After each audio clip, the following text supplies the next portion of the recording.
بسم اللہ الرحمن الرحیم۔ السلام علیکم ناظرین، کتے کی تخلیق کیسے ہوئی؟ کتے کو نجس کیوں قرار دیا گیا؟ رسول اللہ صلی اللہ علیہ وآلہ وسلم نے گھر میں کتا رکھنے سے کیوں منع فرمایا؟ جس گھر میں کتا ہو اس گھر میں فرشتے کیوں نہیں داخل ہوتے؟ کتے میں وہ کون سی 10 صفات پائی جاتی ہیں جن میں سے کوئی ایک صفت انسان اپنا لے تو ولی بن جائے؟ دنیا میں کتوں کی کتنی نسلیں پائی جاتی ہیں اور کتے اذان کی آواز سن کر کیوں روتے ہیں؟ یہی ہماری آج کی ویڈیو کا موضوع ہوگا۔ ناظرین، آج کی ویڈیو میں ہم آپ کو کتوں کے متعلق کچھ ایسے حقائق بتائیں گے جو یقیناً آپ کے لیے حیران کن ہوں گے۔ کتا نہ صرف زمانہ قدیم سے انسان کا بہترین ساتھی ہے بلکہ کتوں کا شمار دنیا میں سب سے زیادہ پالے جانے والے پالتو جانوروں میں ہوتا ہے۔ کتے کی پیدائش سے متعلق قدیم تاریخ اور صحیفوں میں 2 حکایات موجود ہیں۔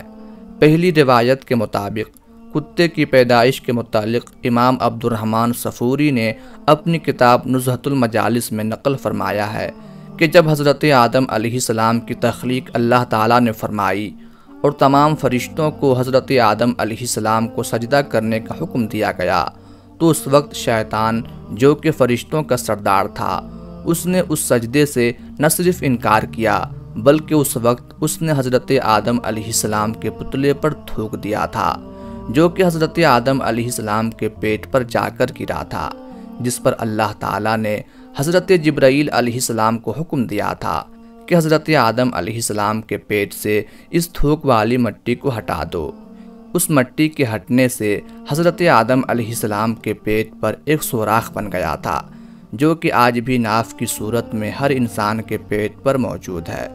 اس کے بعد اس پیٹ والی مٹی سے کتے کو بنایا گیا تھا۔ یہ واقعہ امام صفوری نے بلا کسی سند کے ذکر کیا ہے اور قرآن یا حدیث میں اس کا ذکر موجود نہیں، لہٰذا اس کو معتبر نہیں کہا جا سکتا۔ دوسری حکایت نور المبین نامی کتاب میں موجود ہے، جس میں حضرت علی رضی اللہ تعالی عنہ نے ہمارے پیارے نبی حضرت محمد صلی اللہ علیہ وآلہ وسلم سے دریافت کیا کہ کتوں کو کیوں پیدا کیا گیا اور انسان کو اس کو اپنے گھر میں رکھنے سے کیوں منع کیا گیا؟ تو اس کے جواب میں نبی کریم صلی اللہ علیہ وآلہ وسلم نے فرمایا تھا کہ جب حضرت آدم علیہ السلام اور بی بی حوا سلام اللہ علیہا کو اللہ تعالیٰ نے زمین پر بھیجا تھا تو وہ دونوں خوف سے ایک پرندے کی مانند کانپ رہے تھے۔ اس وقت شیطان دنیا کے دیگر درندوں کے پاس گیا تھا اور ان سے کہا کہ تم لوگ آ کر ان معصوم پرندوں جیسے کمزور لوگوں کو کھا لو۔ درندوں کو پکارتے ہوئے شیطان کے منہ سے کف جاری ہو گئی تھی۔ اس تھوک سے کتوں کو تخلیق کیا گیا۔ یہی کتے اس کے بعد انسانوں اور ان درندوں کے بیچ اللہ تبارک و تعالیٰ کے حکم سے آ گئے تھے اور انہوں نے انسانوں کو بچا لیا تھا۔ بخاری شریف کی حدیث نمبر 3227 اور مسلم شریف، سنن ابو داؤد، مسند احمد سمیت دیگر احادیث کی کتب میں ام المومنین حضرت سیدہ میمونہ رضی اللہ تعالی عنہا سے یہ روایت بیان کی جاتی ہے کہ ایک بار رسول اللہ صلی اللہ علیہ وآلہ وسلم بیدار ہوئے تو غمگین اور خاموش تھے۔ میں نے پوچھا، یا رسول اللہ صلی اللہ علیہ وآلہ وسلم، کیا بات ہے؟ آپ کی کیفیت بدلی ہے۔ فرمایا، حضرت جبرائیل علیہ السلام نے رات آنے کا وعدہ کیا تھا پر نہیں آئے۔ پورا دن اسی طرح گزرا، پھر آپ کو یاد آیا کہ ہمارے بچھونے کے نیچے کتے کا ایک پلہ ہے۔ آپ صلی اللہ علیہ وآلہ وسلم نے اسے نکالنے کو کہا اور اپنے دست مبارک سے اس جگہ پانی چھڑک دیا۔ اگلی رات حضرت جبرائیل علیہ السلام آئے اور کہا، ہم اس گھر میں داخل نہیں ہوتے جہاں کتا ہو یا تصویر ہو۔ جبکہ ایک اور حدیث کا خلاصہ کچھ یوں ہے کہ حضور اکرم صلی اللہ علیہ وآلہ وسلم نے فرمایا کہ جو شخص حفاظت اور شکار کی غرض کے علاوہ کتا پالتا ہے تو ہر روز اس کے اجر میں سے 2 قرات کم کیا جاتا ہے۔ اس حدیث میں اجر گھٹ جانے کی جو بات ہے، اس سے معلوم ہوتا ہے کہ بلا ضرورت کتے کو پالنا مکروہ تحریمی ہے اور مکروہ تحریمی ہونے کی وجہ سے اس گھر میں رحمت کا فرشتہ داخل نہیں ہوتا۔ کتا ایک نجیس جانور ہے جو مردار کھاتا ہے۔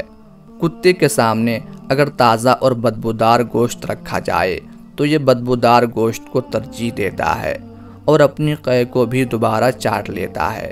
اسی لیے فرشتے پاکیزہ مخلوق ہیں اور وہ ہر اس مقام پر نہیں جاتے جہاں نجس ہو۔ ایک طرف تو کتے میں وفاداری کا منکا پایا جاتا ہے تو دوسری طرف یہ اپنی ہی نسل کا دشمن بھی ہوتا ہے۔ حدیث شریف کے مطابق کتے کے جھوٹے برتن کو 7 دفعہ دھونے اور 1 دفعہ مانجنے کا حکم دیا گیا ہے۔ حالانکہ نجس برتن تو 3 دفعہ دھونے سے شرعاً پاک ہو جاتا ہے۔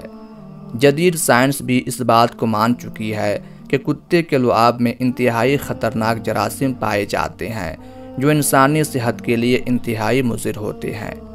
حضرت حسن بصری رحمۃ اللہ علیہ فرمایا کرتے تھے کہ کتے کے اندر 10 صفات ہیں، اگر ان میں سے ایک صفت بھی انسان کے اندر پیدا ہو جائے تو وہ ولی بن سکتا ہے۔ نمبر 1، کتے کے اندر قناعت ہوتی ہے، جو مل جائے اسی پر قناعت کر لیتا ہے اور راضی ہو جاتا ہے۔ یہ قانعین یا صابرین کی علامت ہے۔ نمبر 2، کتا اکثر بھوکا رہتا ہے، یہ صالحین کی علامت ہے۔ نمبر 3، کوئی دوسرا کتا اس پر زور کی وجہ سے غالب آ جائے تو یہ اپنی جگہ چھوڑ کر دوسری جگہ چلا جاتا ہے، یہ رازئین کی علامت ہے۔ نمبر 4، کتے کا مالک اگر اس کو مارے تو وہ اپنے مالک کو چھوڑ کر نہیں جاتا، یہ صادقین کی علامت ہے۔ نمبر 5، اگر کتے کا مالک بیٹھا کھانا کھا رہا ہو تو یہ باوجود طاقت اور قوت کے اس سے کھانا نہیں چھینتا، یہ مساکین کی علامت ہے۔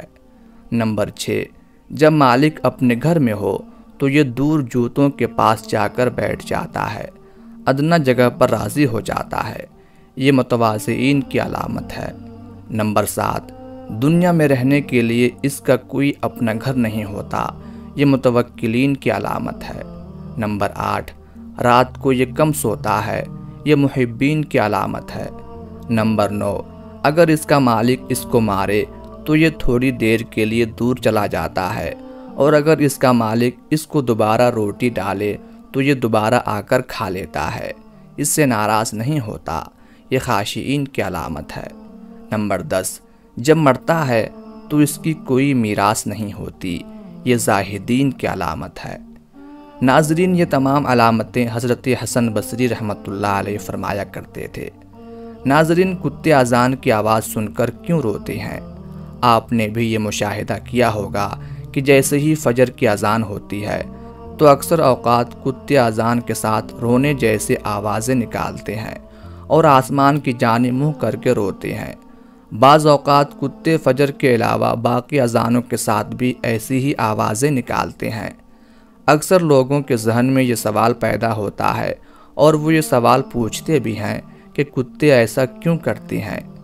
روایات میں یہ بات ملتی ہے کہ رات کے اوقات میں اکثر شیاطین اور شیطانی جنات وغیرہ اس کائنات میں گھومتے پھرتے رہتے ہیں اور ان کا یہ گھومنا رات کو ہی ہوتا ہے، اور جیسے ہی مؤذن فجر کی اذان کے لیے اللہ اکبر کی آواز بلند کرتا ہے تو یہ شیاطین اس آواز کو سنتے ہی بھاگنے لگتے ہیں۔ جب یہ بھاگ رہے ہوتے ہیں تو کتے ان کو دیکھتے ہیں اور ان کو دیکھ کر ایسی آوازیں نکالتے ہیں جیسا کہ رو رہے ہوں، اور شیاطین کے یوں بھاگنے کا ذکر ایک حدیث میں یوں آیا ہے کہ مؤذن جب اذان دیتا ہے تو اس کی آواز سن کر شیطان خروج ریا کی آواز کرتے بھاگتا ہے۔ یاد رہے کہ انسانی نظر سے اللہ نے بہت سی باتوں کو پوشیدہ رکھا ہے، لیکن بعض جانوروں میں یہ طاقت رکھی ہے کہ وہ ان چیزوں کو دیکھ سکتے ہیں۔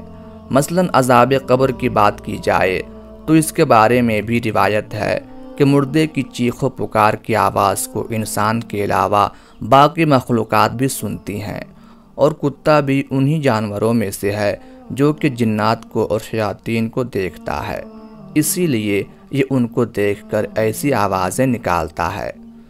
دنیا بھر میں اس وقت کتوں کی 400 نسلیں موجود ہیں، اور ایک اندازے کے مطابق 40 کروڑ سے زیادہ تعداد میں کتے موجود ہیں۔